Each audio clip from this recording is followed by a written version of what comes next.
Hello and welcome to Wake and Jake. Welcome back. Sorry I missed Monday for you guys. I'll give another apology later. Today, I have even worse news. I'm telling you why your team will not win the World Series this year. As we get through the final dog days, full college football slate this weekend, Labor Day, sneaking up on the NFL season. And as we roll into the final month of baseball, last day of the season, September 28th. Today's August 27th. Quick math there, almost a month. We're going to go into it. If you want to follow along with something, although I'm not going to live by these rules, America's GM, Jim Bowden, saved our summer by posting his article, The Biggest Concerns for Each MLB Contending Team Down the Stretch. I will play off some of it. I will add some of my own accent pieces. So let's just get into it. And, excuse me. Like I said, apologies. On Monday, I went to Jolly Olive has an annual golf outing foundation that his family's put together the last 5 years. I'm never able to go because it's on a Monday. Tough, busy day for me. He was bullying me a lot because Jolly is a bully now for charity. And I like golf, so I was like, hey, let's go. So pre-recorded talking baseball, pre-recorded talking Yanks. Sunday in a panic while we're doing that as the Yankees are winning the final Red Sox game after getting embarrassed. Realized there was no Wake and Jake plan. So sorry to everyone. I know when my podcast schedule gets changed. I'm talking about the ones I consume. I feel it. It messes with your commute and stuff. So if I'm in your rotation, if I am your rotation, I'm sorry. I love you. And we got some fun stuff coming up. Trying to get something with Foolish going on, maybe an evergreen one. As we sneak into, it's almost September. Season started March 28th, something like that, give or take. It's on like Donkey Kong. Okay. I'm going to start with the American League. And I guess I'm going to go from worst to first of the contending teams because it's the team I do know the best. So I will hit you with some Yankees out in front. America's GM, and it's why he's the best in the business. He does hit us with the lack of defensive stability, which I think yourself, any AI-generated thing, going back to last year, or that famous World Series game, you could say that. Sure, the article goes on to talk about Anthony Volpe, which I don't know if I can personally stomach a full Anthony Volpe conversation with all of you because he should have been sent down multiple times, or maybe he's just not good at baseball, but he sells jerseys. Otherwise, we're not sure what's going on with our Yankees. And their player development program, because how can they be sitting there saying that this is the guy we thought he would be, because it's clearly not. Anyways, that's out of the system. I'll tell you the good news in Yankees land. Young Cam Schlittler, if you like young arm talent, go watch this kid pitch. The easy comparison that sometimes easy's just right. Tyler Glasnow, tall, long body, easy release. The fastball, similar top of the zone plays. He's got an over-the-top curveball. That's a lot of fun. 2.76 ERA and 8 starts. There's a very good argument that he would be with Fried and Rodon as the Yankees' starting pitcher, top 3 in their rotation. There's another conversation around that, but you shouldn't care. The Yankees' defense, great answer, Jim Bowden. I agree with you. I agree with me. They make some horrible mistakes that can blow up innings, that can ruin pitchers, ruin days, ruin seasons, as we saw last year. I don't think that's it, though. The Yankees, as we record this, they just won 2 against the Nationals. They just took a 1-0 lead against those Nationals.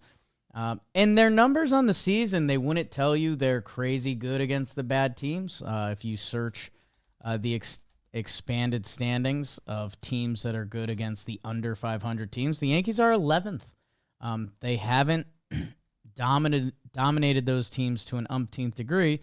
And again, I don't want to take away from some of the teams at the top. The Cubs have the best winning percentage, 43-21. Padres 49-24. Hey, you play the teams on your schedule, handle your business. As we do start to eye the postseason, we start valuing record against winning teams more. The Yankees are ninth. They're 500 against teams above 500. Something that we've decided John Boy Media may bring to the forefront more, and it only gets skewed so much by the expanded playoff format. The Yankees against playoff teams this year, specifically AL playoff teams, which, spoiler, they would have to play to go to the World Series again and lose on that stage if they'd like. What did we say the record was against the AL playoff teams? Against the AL playoff teams, which we currently have identified as Boston, Detroit, Houston, Seattle, Toronto. They are 12-20, and that's with a very good record against Seattle. So if you butterknifed it further, uglier. 12-20 against the AL playoff teams as they stand, and that's a 5-1 versus Seattle, if I remember correctly. I believe 5-1 against Seattle. So that's again, quick math from there. That would be 7-19 if you took out the Mariners, which brings up one more final point on the Yankees. So they're, especially recently, they're struggling against the better teams. They are horrible against the AL playoff teams. So, again, we tend to use that above 500 record, but I think we should start doing, against the current playoff teams. I don't know. Even in the expanded playoffs, NBA, you get those type of rankings, and 20 of the 30 make it, and it still serves its purpose. Yeah, and I think the Yankees are more of a drastic example this year, so that's probably why it's more on the mind. But I don't know, something to think of going forward. The other problem I have with the New York Yankees is something that you wouldn't think is a problem. Their two aces, or their 1-2 punch. Aces gets tricky. Max Fried and Carlos Rodon, who have put together very strong seasons. Rodon's led the majors pretty much all year in batting average against and has looked like, and the baseball card looks like the Carlos Rodon we thought we would be getting from the San Francisco Giants and the White Sox briefly. And then Max Fried has lived up to the baseball card as well. Hopefully his summer slump is over. He had a nice bounce-back start against the Red Sox. He's pitching right now. Max Fried's pitching right now. Yeah, pitching this game that's happening right now as we record it. Okay, so I hope he's doing great. Through one inning, yeah, Volpe's up with the bases loaded. Okay, so the Yankees are bad against the AL playoff teams, and that is what that is. I'm going to read you the baseball teams that are the best against left-handed starting pitching in baseball. Because the Yankees, again, if you're doing a 3-game set, a 5-game set, or a 7-game set, it's going to be a lot of Fried and Rodon. I just sold you on Cam Schlittler, who just got called up. The second best, the Brewers are the best. The Brewers are the best in basically every category. Whatever you're trying to search, the Brewers are the best. The Toronto Blue Jays, amazing against left-handed pitching. Not to do a full science experiment on it, but Bichette, Springer, Vladdy, Ernie Clement. They've got some very good right-handed hitters. And they're good. How about that? The Royals, first team out, are third best in baseball. Very small sample size. Fourth, the Houston Astros. All right-handed at the top. Although they did just get a big lefty back. I have a Jordan stat that I might tweet out because I like it so much. Jordan just came back. That's of note. The fifth best team in baseball, the Detroit Tigers. The sixth best team, the Seattle Mariners. Boston's at 9. So basically, that was just to say, those AL playoff teams that the Yankees already are bad against. Also, pretty much all of those teams are the best teams in baseball against left-handed starting pitching, which is what the Yankees would need to rely on to get through the playoffs. Things are getting bleaker and bleaker for the New York Yankees. So I'm glad that's in hindsight, and we don't have to talk about Volpe more. So that's a win for you guys, if we're being honest. Just lined out with the bases loaded, inning over. No. 1 for 32? I think so. It's right in front of us, isn't it? Number 6, the Seattle Mariners. This is where America's GM chefed like only he can. Would I like Jim Bowden? Would he like me? Maybe we're peas in a pod. Maybe we're enemies. Let's find out. He said the Seattle Mariners, it's their travel schedule. It's the Mariners' travel schedule is what he pointed to, which is tough, as when me and BBD were recapping this briefly beforehand. I mean, you could point to that every year, which, hey, the Mariners haven't had a lot of success in the past 25 years, so maybe we need to harp on this more. Maybe we need to make a Portland team. Maybe we need to realign. It's getting a little Jack Black on you there. Yeah, I don't know, America's GM. I see what he's saying. He's starting with the Williamsport trip, and that actually sent them into a 2-for-7 East Coast trip, which, if you're an East Coast team and you go on a West Coast trip, often you are nervous about the results there, hoping to become 500. I have something of note, and I know I've teased this a little bit, and you're going to be seeing a whole thing, because the Jombino has been in the lab like he hasn't been in the lab in a long time. Jimmy was kind of out on all the realignment talk, and then he's in deeper than everyone ever. He also got a little inspiration by America's pitcher, John Smoltz. Jimmy has come up with a complete new realignment, season format, playoff structure, regular season schedule. Yeah, that video, he did a whole video on it. I know he recorded it today. It very well might be out by the time this is out. So. Going to be out very soon if it's not already out. I think he's going to actually try to get it in front of the commissioner. We haven't tried to overstep our MLB powers or anything of that nature. I think he's going to. He believes in it wholeheartedly.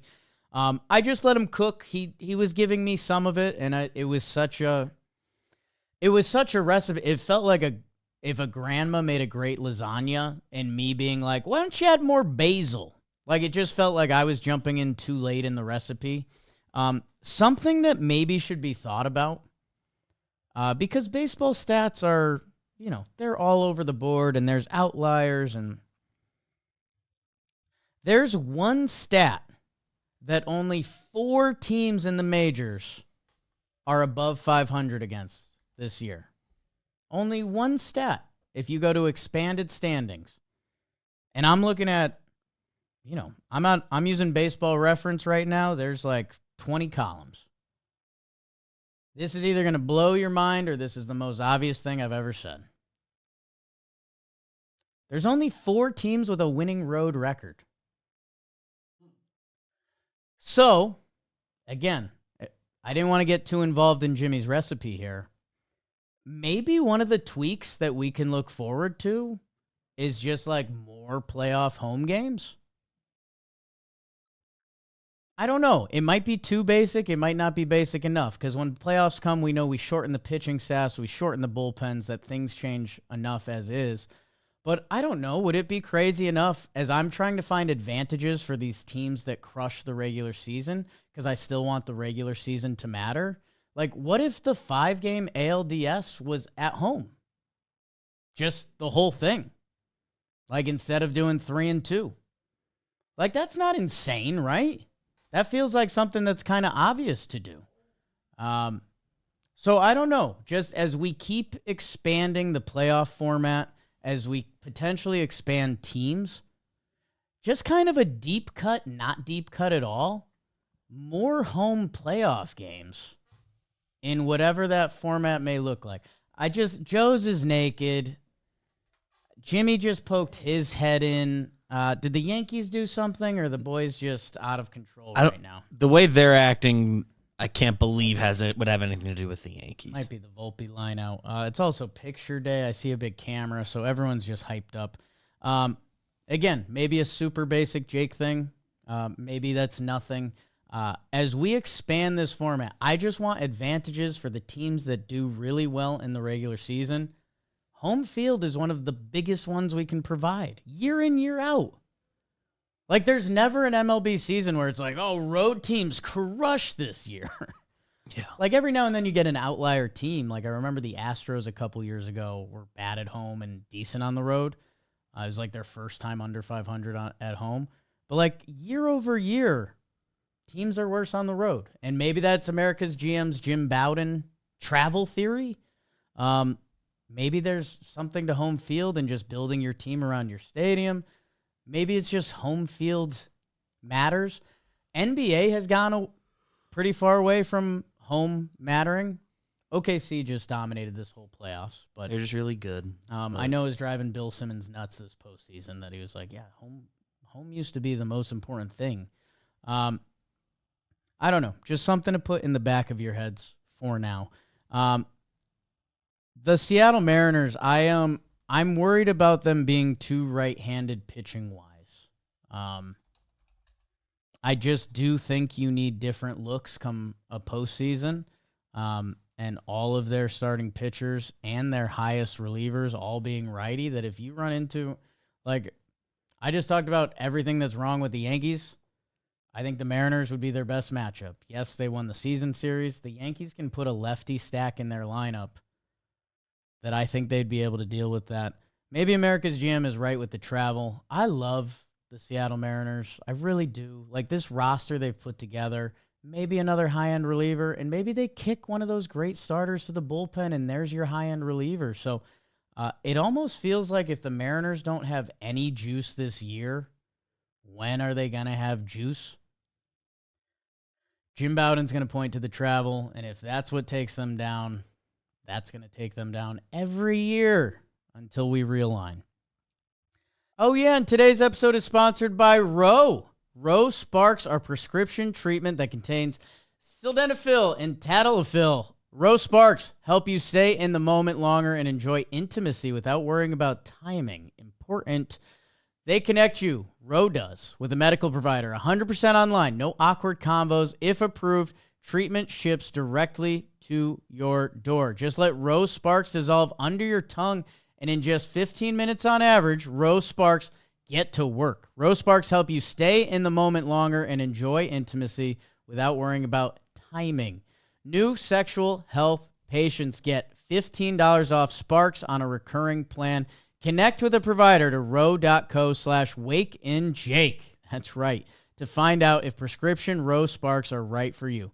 That's ro.co/wakeandjake for $15 off your first order. Compounded drugs are permitted to be prescribed under federal law but are not FDA approved and do not undergo FDA safety, effectiveness, or manufacturing review. For full safety information, go to ro.co/safety-info. The number 5 team in the American League. Oh, they list that as the New York Yankees. I did skip that. Number 4 is the Boston Red Sox. Jim Bowden puts the back of the rotation, and that throws me off because come the playoffs, you don't need that. That I'm a little perplexed why America's GM went there. Because the top of the rotation, I have news for you. Garrett Crochet, amazing. Fighting Scooble for the Cy Young. I DM'd him. Fun fact, after the Yankees loss on Saturday, I was at the game. I was sad. I said, great start. I wish the opposing team showed a little more fight. Pretty salty in hindsight. I got a DM back today. He said, haha, thanks. So, again, that was him just giving an obligatory response. And again, maybe the second biggest person in baseball to Aaron Judge. His thighs, wow. Lucas Giolito, I feel like I've talked about him a few times, that he went on a heater, and he's been putting together a nice stretch that has turned into a nice season. Did you know, this is a Dalton fun fact, 6th in AL ERA. Not the most impressive stat, but, you know, the top is Scooble, Crochet. I think it's DeGrom. Like, it's the heavy hitters of AL pitching this year. Number 6, Brian Bayo. he has put it together. Since June, each month has been in the 2s ERA-wise. That Crochet, Bayo, and Giolito, when you're putting together your big threes rotation-wise coming up on the postseason, watch out for the Sox, kid. Now, the back end of the rotation. They traded for Dustin May. Dustin May hasn't been good this year. Walker Buehler got moved to the bullpen. He has had a bad year. Dick Fitz, hello. He is on the IL. So the back of the rotation, I guess for me, is these Red Sox that have been inconsistent all year. If you really want to go on a win streak, if they want to catch Toronto and win the East, honestly, like, the Red Sox could have a tough time getting good playoff seeding. That, in a way, I agree with this analysis, that if the Red Sox end up with a 3-game playoff, and let's say they're on the road versus Houston or Seattle, that could be tough. That could be tough. Boston, whose versus lefties numbers aren't as insane as I thought they would be in the expanded standings. They were, where were they, 9th? Which, again, still pretty good, 20-17. They have a couple platoon guys versus lefties that become weapons. That against the Seattle Mariners, those guys would be almost deemed useless. Romy Gonzalez has been fantastic. That, I guess my concern with the Red Sox would be the matchup that they could play themselves into with their lack of now starting pitching depth, finishing off the regular season. Otherwise, if the Red Sox get the Yanks in the first round, if they get someone in Fenway, watch out. Watch out. They're going to be there. At number 3, Jim Bowden has the Houston Astros. And he says staying healthy. He notes that they currently have 13 guys on the IL. They've dealt with injuries. Rodon has been out most of the season. Rodon's stat, we are almost there, people, and it's not even that impressive, so I should stop hyping it. Jeremy Pena was out over a month. Paredes is out. Josh Hader is like out. He's not throwing for 3 weeks. We're 2 weeks into that. But if you start doing the timeline, so that's another week not throwing. That brings us into September. He's going to start, let's say it goes well, which if it doesn't, it's over. He's going to start lightly throwing, which turns into throwing off a mountain. They said he's eyeing the postseason, which, okay, that's good. But if anything is wrong, that means you might not have Josh Hader for the postseason. So a sneaky part that's held Houston together has been Hader and Abreu on the back end. Like, they have been nails all year. Along with them tapping into good players, like, Houston has been a well-run franchise. They've been doing what they do. Hunter Brown breakout, like, they're going to be there. I think, in a way, and America's GM Jim Bowden does say this, you could say injuries for every team. I will say, I mean, Hader changed the dynamic of that team. I say it every chance I get. I think he's still the bad man in baseball. I think he's the last person I'd like to see coming out of a bullpen in a game that matters. You can obviously disagree with that and list 10 names because that's how baseball works. Hader changes that for me. It makes Abreu the closer, which he's been fantastic. He doesn't have a ton of experience there. I do think that matters come postseason. They have Correa again, which that's kind of mind-blowing, and I feel like we forgot about that since the trade deadline. Here's my Yordan Alvarez stat. Yordan Alvarez returned. He's missed like over 100 games this year. Cal Raleigh of the Seattle Mariners, who people are talking about MVP, and they might be right. Let's see the last month of the season, and let's see how it plays out. He has 50 homers from the catcher position. That's never been done. It's only been done by a switch hitter once before, Mickey Mantle, who my dad and an older guy working at the golf course told me was the best baseball player they've ever seen the other day. Cal Raleigh, with his 50 home runs, has a 943 OPS this year. That's very good. That's very good. Yordan Alvarez in his career has a 959. So what Cal Raleigh has been doing this season, this historic, unmatched catching season, Yordan Alvarez's entire career, OPS-wise, he's been a tick better. So maybe Jim Bowden is right that with him getting healthy, and let's say Hader does get healthy for the playoffs, maybe it is going to be the health that really dictates it for Houston. Because in my head, and maybe I'm just in prepare for the worst mode, there are some stars aligning for a Houston-Boston matchup this postseason, which Yankee fans, hold on to your dicks. The final two teams in the American League, Toronto. He says bullpen depth. I also asked AI this question, got bad results. Wasn't a good look for AI, just going to be real. On the Yankees article, they mentioned Clay Holmes and Gleyber Torres. So maybe they got some bad stuff there.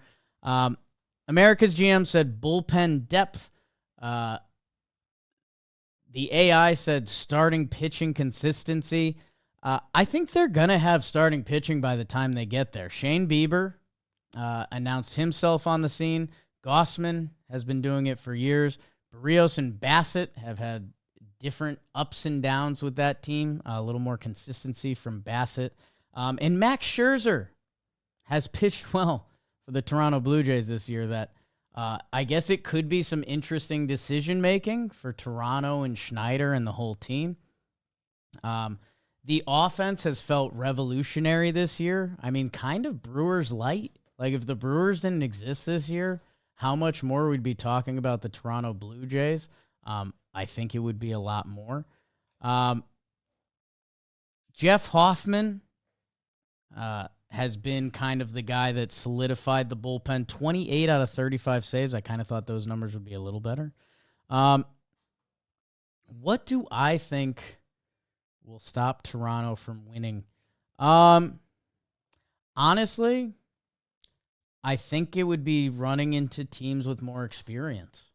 I think if they run into Houston and they find themselves in a dogfight, I know some of those dogs are getting a little older, but like if it's seventh inning tied game and I've got Altuve, Correa, Yordan, and it's seventh inning tied game and it's Bichette, Guerrero, I guess I should throw George Springer in, who is part of those Houston teams and has a lot of experience, and I do believe in. I'm going to say, I would just say inexperience, and I do think you could look at that bullpen, because I am a namist when it comes to the bullpen sometimes. Jeff Hoffman, when his stuff is right, yeah, Jeff Hoffman passes the test for me. Sir Anthony Dominguez, we've seen the ups and downs. Brendan Little, this would be his first postseason. He's gross, 29-year-old lefty breakout. Louis Varland, Yariel Rodriguez. So, yeah, I see what America's GM is saying. I think if I was writing the article, I would say overall roster playoff experience. I know it's kind of rude, but I don't know what Addison Barger is going to look like in the postseason. Kirky, Varsho, and even those studs, Bichette, Guerrero. That would be my concern for me. And I want to say that in the nicest way possible, Toronto fans, because I think the team's really good. I think they're going to be a really tough out. Wow. First in batting average, first in on base. That helps. And I've been preaching offense for the past couple years. The final team in the American League is your Detroit Tigers. I mean, Jim Bowden with some artistry here. He says not getting ahead of themselves despite their lead, which is just crazy. I mean, it's code for what he's saying is that the Tigers have run away with the division. They may not be battle-tested until their next playoff game, which I do believe in some of that. There's some good sports fodder in there. I think it's interesting. You could point to their bullpen was something at the deadline that people said they had to shore up. Their bullpen has names and guys I like. Vest, Finnegan, and Canely. I can work with that. They have a couple positions on their team that have had moving parts going on. Between the center, like we've seen Javi Baez dance around all over the field for them. My guy Wentzeel Perez feels like he shows up whenever I'm looking for him. You could say names. You kind of can't. A lot of them got a little bit of experience last year. Gleyber Torres, one of the new guys, has a lot of playoff experience. Javi Baez, who wasn't a part of it last year, has a lot of playoff experience. I don't know. I found myself in a tight spot here because, as I brought to the table, I think a month ago now, I bet on the Tigers to win the World Series. Again, a little bit of that is to cash the ticket if they were to go to the World Series because I like the number on it. So, hey, if they're not going to go, I think the consensus around the Tigers is a little bit of what I said with the Blue Jays. There's, I'm not for sure what Colt Keith and Dylan Dingler and Wentzeel Perez are going to be in a playoff series. I know some of them got experience last year. I kind of believe in Gleyber, Carpenter, Riley Green. Torkelson is an interesting one. That would be a fun playoff storyline. I like the Tigers. I even really like Charlie Morton for them. And they have the bad man in Skubal, who I think baseball postseasons haven't truly come down to this for a while, but it would not surprise me at all if it's October 20th and we're previewing the World Series and we're talking about how Skubal has gone 4-0 and he's just been a monster. Because he is a monster. He is the bad guy. I guess, how about this? Maybe I'll spin my own argument on my head. I would say the Tigers, if the Tigers don't make it, it's because they don't win their Skubal games. Because if you're the opposing team and you take one of those, I think that feels like 2 wins. Nice. I found an answer there. Didn't have one at the start. That's the beauty of it. This episode is sponsored by DraftKings. Baseball fans, the All-Star break is gone. Deadline, gone. We're in playoff race season, and there's no better time to jump into the action with our partners at the DraftKings Sportsbook. Right now, new customers who bet just $5 get $300 in bonus bets. Let's go. So whether it's home runs, strikeouts, hits, over, unders, win, loss, they have it at DraftKings. So go download the app and sign up using JM Sports. $300. Download the DraftKings Sportsbook app now. Code JM Sports. Bet $5 on any wager. Get $300 in bonus bets instantly. And it's only at the DraftKings Sportsbook. Let's go to some National League, and we will reverse engineer it. I left out the Royals before because they're currently outside the playoffs, and their thing is run production, which has been their problem for a couple years. The team looking outside in right now in the NL is the Cincinnati Reds. He lists not playing clean games for them. Yeah, I won't dive into the Reds. They are not a part of the dance as of now. How far out are they? Because I know they did get close to the Mets, but the Mets started winning games again. I think yesterday it was either 2 or 3.5. It just keeps happening. The Reds are 3.5 out. And the Mets look better the last few. Mets are somehow 7-3 in their last 10 after their losing ways for seemingly 3 weeks. That Cincinnati, I would say their biggest playoff, or the reason they won't win the World Series right now, is not being invited. If they get invited, maybe we could talk about that more. I've liked the Cincinnati Reds for years. I cannot believe how good their pitching staff is. They just need a little more of everything. It either needs to be a little more defense or a little more offense. And I don't know.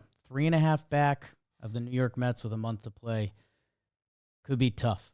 The New York Metropolitans, step right up and greet them.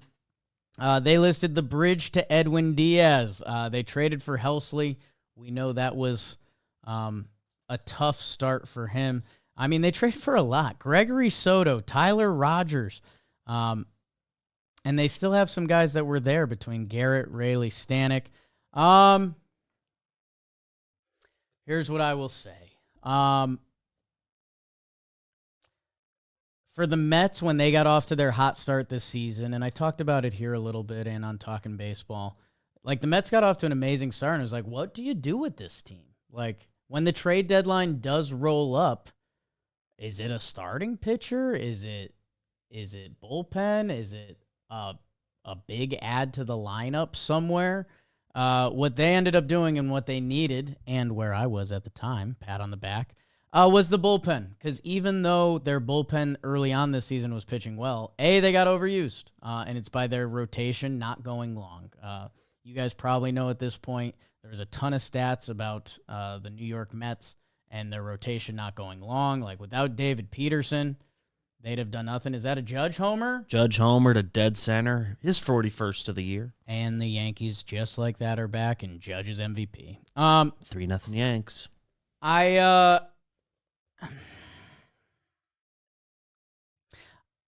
understand what they're saying. And it's easy to point at the Mets bullpen and say that could be the problem, and I think that's right. I get a little nervous from the second half of their lineup. I know Vientos has started going again for them, and that's huge.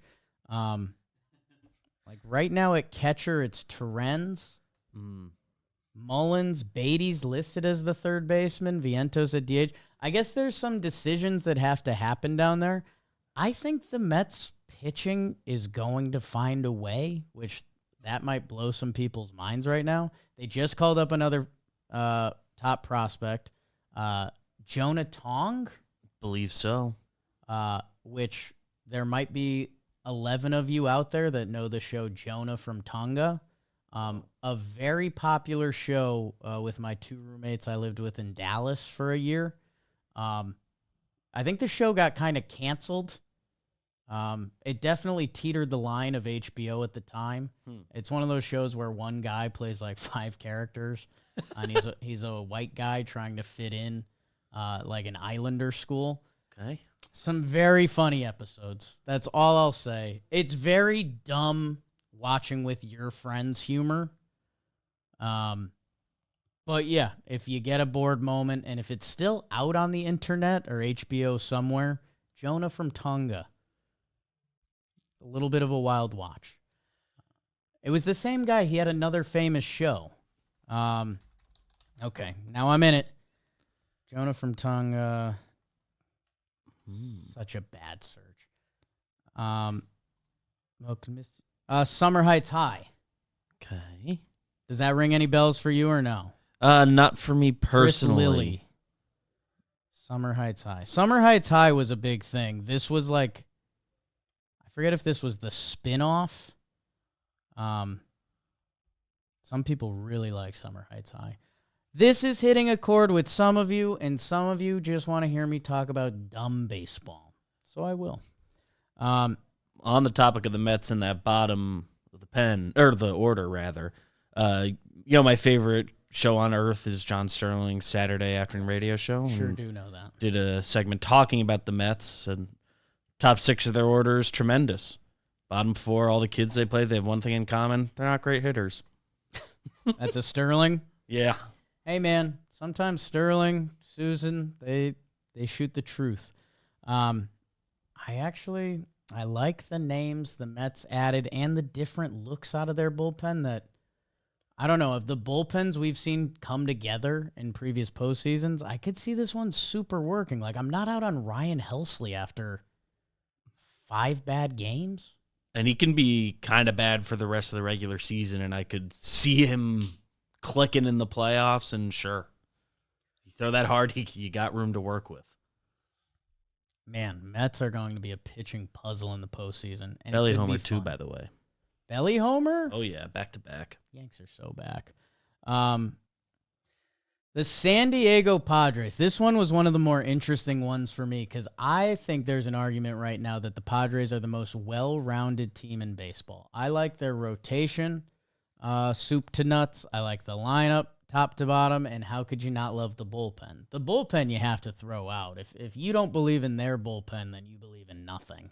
The lineup gets just as tricky too. Like if you don't believe in those guys, Maybe you could point to some of the depth pieces, but I love the depth pieces they added. That San Diego coming off last year, they are here. That it is an interesting point, and I know I get tough on America's GM Jim Bowden sometimes.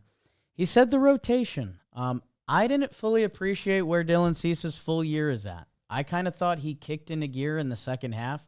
He is not. The game log is pretty ugly. It's a 4.82 on the season.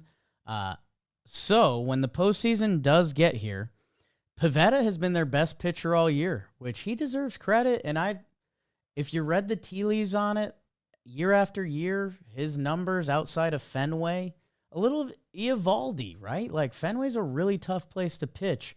That him going to a pitcher-friendly place has panned out for him. He has been fantastic. Yu Darvish is back. Yu has been a little inconsistent and joining after mid-season. I still love Yu Darvish, and I still believe in him in a playoff game, but, Yu's got a couple years up there. Michael King has been on and off the IL recently. Where is he going to be at come the postseason? And then, the names start to change. We start going to Randy Vasquez, who I don't think you want him starting a postseason game. And, of course, you're going to give the pill to Cease, and Cease could give you 6 innings of one-hit ball. We know who that guy is at his core. I went to his baseball savant. Things don't look a ton different. It just hasn't been the year for him. That I don't know. This was my favorite part of the article from Jim Bowden, because it is true. I think the rotation could be what holds San Diego back. I just really love the way their roster's built. Maybe my least favorite part from America's GM was the Chicago Cubs, and he said Kyle Tucker's summer slump, which I don't know, man. I think everyone goes on a slump, and Kyle Tucker's last week has been good. It's over. Kyle Tucker, the last week, has been 295, 355, 630. Basically, the version of himself he's been his whole career. So, yeah, he had a slump. It went badly. Cubs, do I play? I've said this all year, so I might as well stay with it. And I'm sorry, Cubs fans. I get thrown off by the name value of their pitching sometimes. And I hope I get proven wrong there. I'm rooting for Chicago. You guys know, went to Cubs opening day, was way too much on the field. Like those guys a ton. PCA is one of the coolest dudes on the planet. I'm in on all of it. I guess if I was going for clickbait, I would say the leadoff spot. Michael Busch has been leading off for them, and he's been a good on-base guy. But, not traditionally what you think of as an on-base person, and maybe we just need to get all of that out. But it could be a playoff series happens fast. A 5-game playoff series, if your leadoff hitter puts up a 1 for 11, and they're not the guy, they're not Fernando, they're not Judge, they're not Ohtani, the conversation changes pretty damn quickly. That has been a conversation piece for the Cubbies, that you could see that becoming more of a conversation piece if it gets there.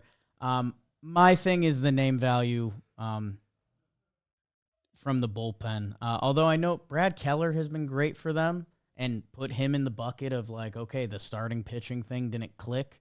Maybe is the future out here. I love Shota. Cade Orton has been a breakout star of the second half.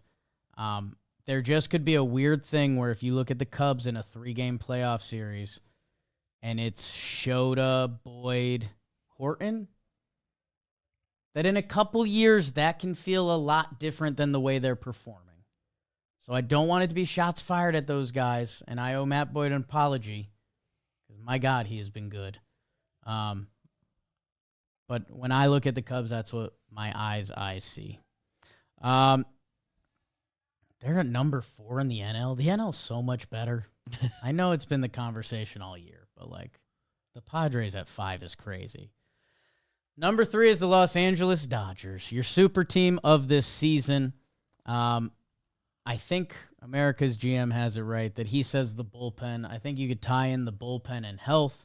as they've just gotten Tanner Scott and Kirby Yates back, who were two of the best relievers on the market. Although, Tanner Scott really struggled this year. It wasn't just injury with him. The Dodgers are just going to be a fascinating case study. I wish I had better answers for you. Just this paragraph about their starting pitching is actually insane. Yoshinobu Yamamoto, former Yankee, only starter on their team with 17-plus starts. Yamamoto. Okay. Snell and Glasnow have returned. Again, these are big playoff names. And they've been pitching well. They haven't been winning games. I'm not going to hold that against them. That's not how the world actually works. But okay. Snell and Glasnow return from the IL. Those are impact pitchers. Those are pitchers that can win you a game. Their second best starter this season has been Clayton Kershaw. 9-2 with a 3.06. What? Kershaw. The guy dad bought in it? The guy that we joke like the Dodgers just throw him a contract every year because they're bored? Like they probably won't even need him. He's been their second most important guy. That is nuts. Ohtani's pitching has been inconsistent. Let's see how they use him in the postseason. That's obviously going to be a massive storyline. Sasaki is working his way back from injury. Between that and the bullpen, how are they going to do this? Vesia, who's been one of their best bullpen pieces, he just went down with an oblique. For the Dodgers, I think it's health, if we can double up on that one. And this is a little corny, and maybe this is clickbait again. I would say the pressure. If these Dodgers end up in a 3-game set, this was supposed to be baseball's maybe first super team. I can't guarantee you they're going to win the division. They're not going to win a hundo. Maybe they will. Maybe they'll just go nuts. Actually, no. Like it's out for them, right? Where did I just put the standings? Anyways, the Dodgers are 76-57. So no, they'd have to go like 24-5. If there's a team you told me to predict can do that. Before the season, yes. At this point of the season, no. Mm-hmm. My biggest concern for them is they end up in a 3 or a 5-game set or both, and they feel that pressure of they were supposed to be the mighty Dodgers, and what if they get the playoff when you're scared to make that call to the bullpen? That can just be overwhelming. So that's my fear for them. All of that is preceded by they're amazing. Snell and Glasnow are two of the pitchers I defend the most for how good they are when they're good. And their lineup has rolled this year while Mookie had down periods, and they've missed different guys. And like they almost listed right field defense as this team's flaw. So let's see what that looks like. The headline picture of the article was Zack Wheeler. The Phillies lost Zack Wheeler, one of the best pitchers of the past 5 years, one of the best pitchers in baseball, one of the best postseason pitchers, a 2.18 over 12 appearances. Zack Wheeler's been the guy for them during a few of these bountiful playoff runs for Philadelphia. The crazy part is they do have the starting pitching. Christopher Sanchez has broke out and become an ace. Ranger Suarez postseason history is amazing. And Aaron Nola has had he had his fastest fastball in a long time. I've become a little bit of a radar snob this year, at least how it ties into individual players. After that, Jesus Luzardo, Taijuan Walker. Like, these are guys. Andrew Painter is in AAA. Are they going to press that button? He hasn't been fantastic this year. This one's weird for me because I still really like the Phillies starting pitching. You'd obviously like it more with Zack Wheeler. I don't know if I have an answer. Like, maybe it is just not having Zack Wheeler. Because they're all lefty, right? Yeah. So I guess that would be my Jakey Lytics I could mix in for you. The Milwaukee Brewers are 28-14 versus lefties. Maybe that's their problem. The other NL teams, not that great versus lefty. So maybe that bodes even better. All the best versus lefty teams are in the AL, as we learned this up. Phillies, Tigers. Steak in the morning. Let's see. Let me find one Philly stat I don't believe in. They're also bad versus lefties. How about that? They're 18-21 versus lefty starters. Okay. So let's see. What good lefties are out there? Quintana, Snell. Padres have one? Not really, right? I don't know. Phillies are tough for me to argue against. I would just say maybe losing Zack Wheeler was the right answer. And depth in the National League. Nestor.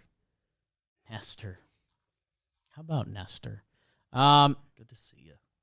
Hey, Phillies fans, if you made it this far into the episode, in a way, I'm sorry there wasn't more there. In another way, that's good news. Talking about why your team won't go to the World Series. Phillies Tigers might be my play. The number one team, the team I did an episode a couple weeks ago saying why the Phillies should be favored over them. And right after that, the Phillies lost Zack Wheeler.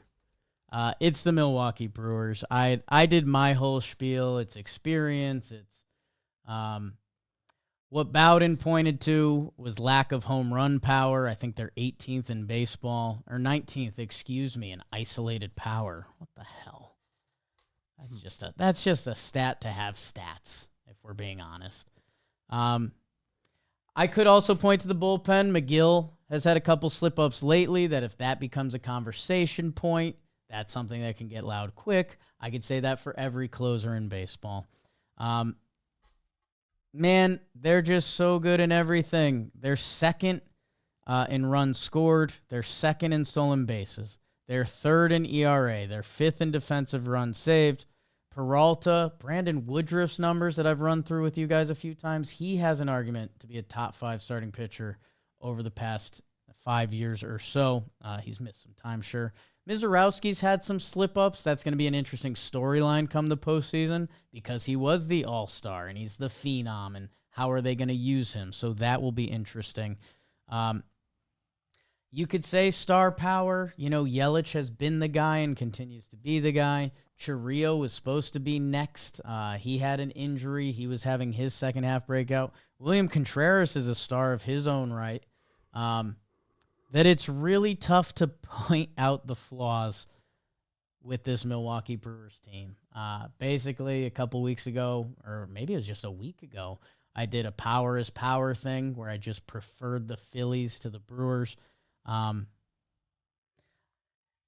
I could do the playoff experience thing. I've done that with Milwaukee, that they don't have a ton of postseason wins. I think for them, it's just, does this work? Like, in a way, they're bringing a knife to a gunfight. When I put Sal Frelick next to Ohtani, that feels different. I don't know. The hesitation you hear in my voice is, I feel like it's the thought process that a lot of people are hearing, and I had a lot of people come up to me that were like, man, yeah, I'd take the Phillies over. And maybe it's just seeing the uniform too much, or maybe that was Zack Wheeler.